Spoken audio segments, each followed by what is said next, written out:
یمن کشوری در گوشه جنوب غربی شبه جزیره عربستانه. اکثرا کوهستانی و عموما خشکه، گرچه لکه‌های وسیع بارندگی کافی برای موفقیت توی کشاورزی براشون وجود داره. مردم به لهجه مختلف عربی صحبت میکنن و اکثرا مسلمانن.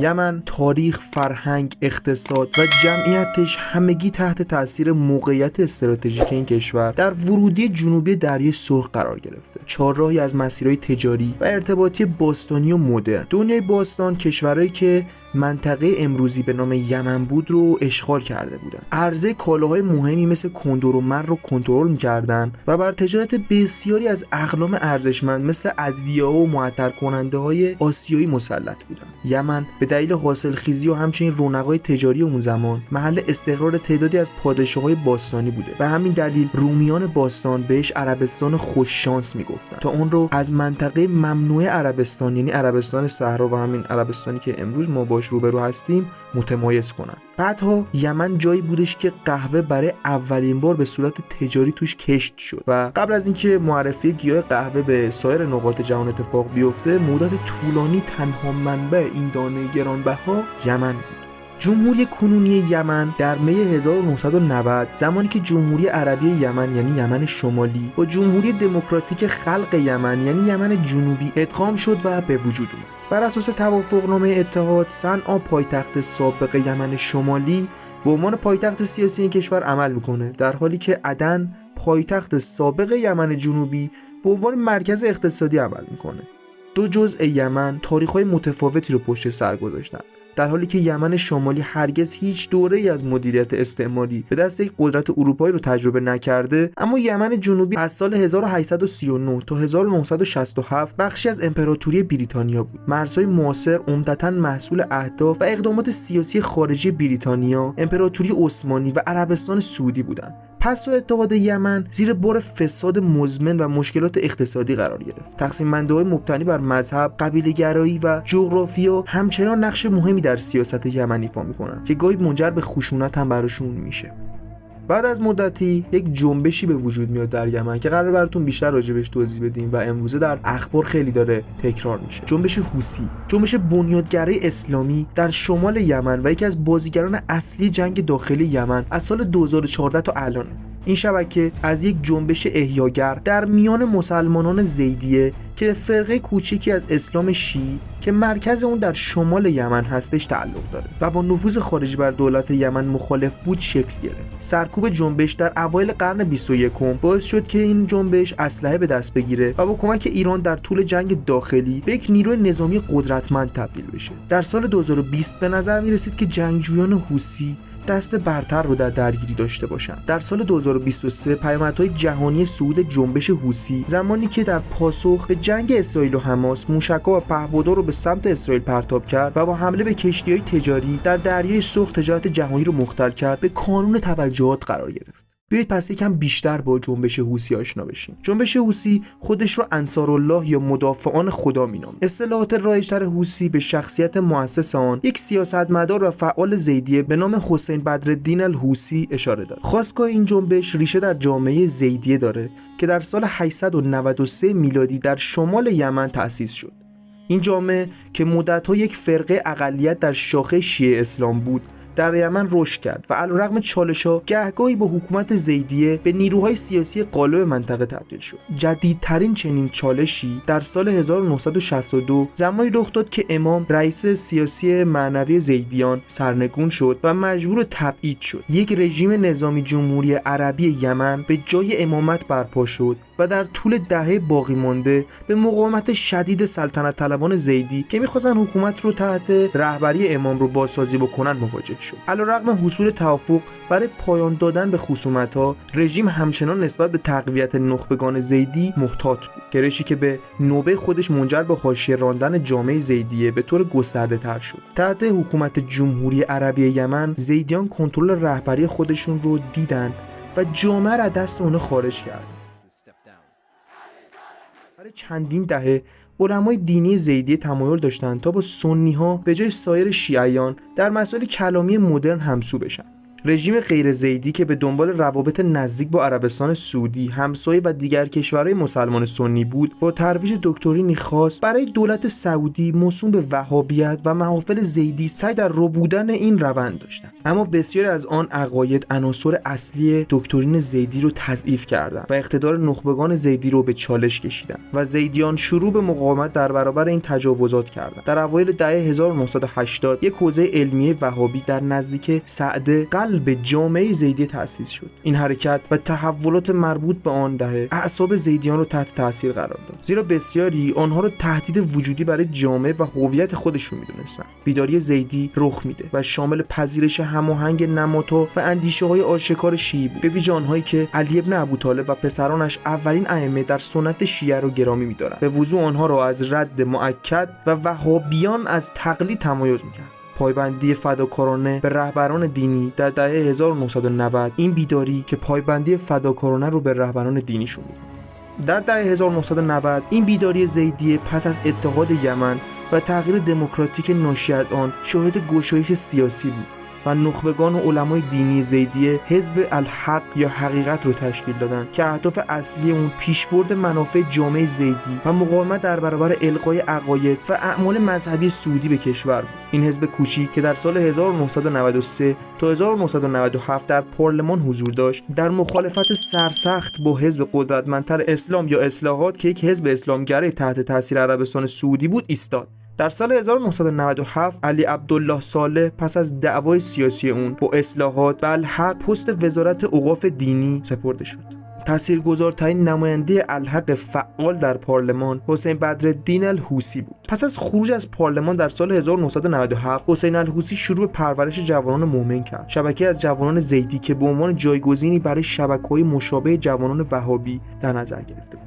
این شبکه که آموزش دینی، رفاه اجتماعی و حس رفاقت رو ارائه می‌کرد، در ابتدا از حمایت دولت یمن برخوردار شد، اما محبوبیت روزافزون اون و انتقاداتش از رئیس جمهور صالح دولت رو به قطع بودجه خودش در سال 2000 رسوند. حالا میرسیم به اون موقعی که درگیری‌ها بالاتر میگیره و جنگ داخلی اتفاق. تنش فزاینده بین جوانان مؤمن و رژیم صالح این شبکه رو به یک جنبش گسترده‌تر تبدیل کرد. حمایت صالح از جنگ ایالات متحده علیه تروریسم و حمله سال 2003 به عراق خشم هواداران جنبش رو برانگیخت. اونا معتقد بودن که صالح از همان نوع مداخله خارجی حمایت میکنه که زیدیان در دهه 1960 از حق رأی محروم کرده و آن زمان سنت‌ها و روش آنها رو تهدید می‌کرد. تقریبا همون زمان بودش که حسین الحوثی با مقصر دونستن بازیگر خارجی از شعاری آشنا استفاده کرد به اسم مرگ بر آمریکا یا مرگ بر اسرائیل یا لعنت بر یهودیان، پیروزی اسلام و مواردی از این قبیل. با رشد جنبش رژیم صالح در ژوئن 2004 شروع به سرکوب شرکت کنندگان خودش کرد و حکم بازداشت حسین الحوثی رو صادر کرد.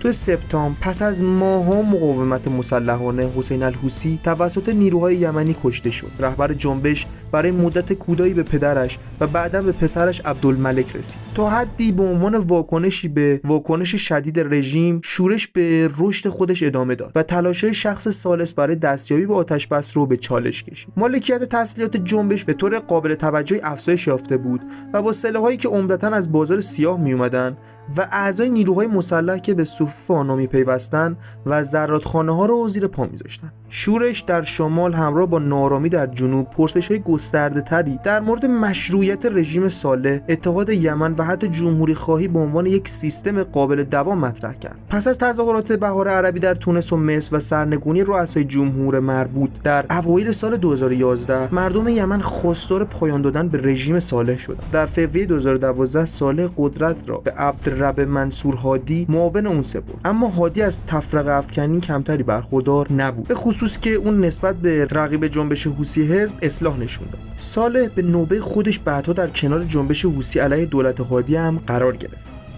دود از دروازه اصلی لشکر یک زرهی ارتش پس از حمله شورشیان حوثی در صنعا پایتخت یمن در 21 سپتامبر 2014 بلند شد. در ژانویه 2014 پس از اینکه دولت هادی کاهش شدید یارانه سوخت رو تصویب کرد، اعتراضات در یمن آغاز شد. در ماه سپتامبر نیروهای امنیتی یمن به سوی معترضان در شهر صنعا پایتخت این کشور تیراندازی کردند و تعدادی کشته شدند. این رویداد باعث تشدید درگیری‌ها شد که در اواخر همان ماه با تصرف بخش‌هایی از شهر توسط حوثی‌ها به اوج رسید. در اواخر ژانویه 2015 با حمایت 23 ساله و حامیانش در ارتش، جنگجویان حوثی کاخ ریاست جمهوری را تسخیر کردند و هادی مجبور به استعفا شد.